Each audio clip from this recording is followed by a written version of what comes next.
ये है एक छोटा सा कस्बा जहाँ हर सुबह लोग अपने अपने काम पर निकलते हैं और इसी गली के कोने पर बैठते हैं लालाजी पूरी वाले। चेहरे पर हमेशा मुस्कान, दिल में संतोष। लालाजी का ठेला छोटा था पर उनके दिल बहुत बड़े थे। हर ग्राहक का स्वागत ऐसे करते मानो भगवान आए हों। लालाजी, जरा गर्मा गर्म पूरी देना। बस लो जी, प्यार से ताजी तली हुई पूरी। गरीब मोहल्ले के बच्चे जब आते तो लालाजी की ममता और बढ़ जाती। लालाजी, पैसे तो कल देंगे। अरे बेटा, पहले पेट भरो, पैसे बाद में आते रहेंगे। यही उनका सबसे बड़ा सुख था, किसी का पेट भर देना।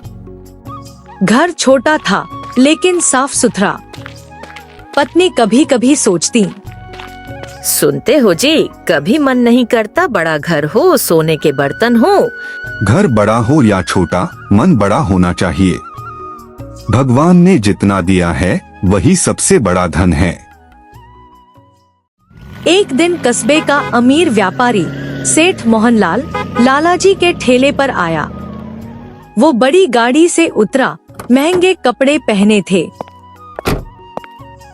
अरे वाह, क्या खुशबू है, जरा मुझे भी पूरी देना। सेठ ने देखा गरीब भी लालाजी के पास बैठकर हंसते खिलखिलाते पूरी खा रहे हैं। लालाजी, एक बात पूछूं? आपके पास कुछ नहीं है, फिर भी आप हमेशा मुस्कुराते रहते हो। आपका राज क्या है? राज बहुत आसान है सेठ जी। भगवान जितना देते हैं उतने में संतोष रखना सीख लो। जरूरतें जितनी कम होंगी, जिंदगी उतनी आसान होगी। सेठ सोच में पड़ गया।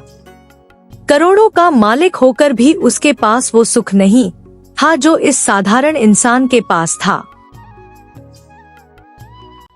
उस रात सेठ लाखों के बिस्तर पर सोया, मगर नींद नहीं आई। उधर लालाजी छोटे से घर में परिवार के साथ हंसते खेलते खाकर चैन की नींद सो गए। अगले दिन सेठ फिर आए।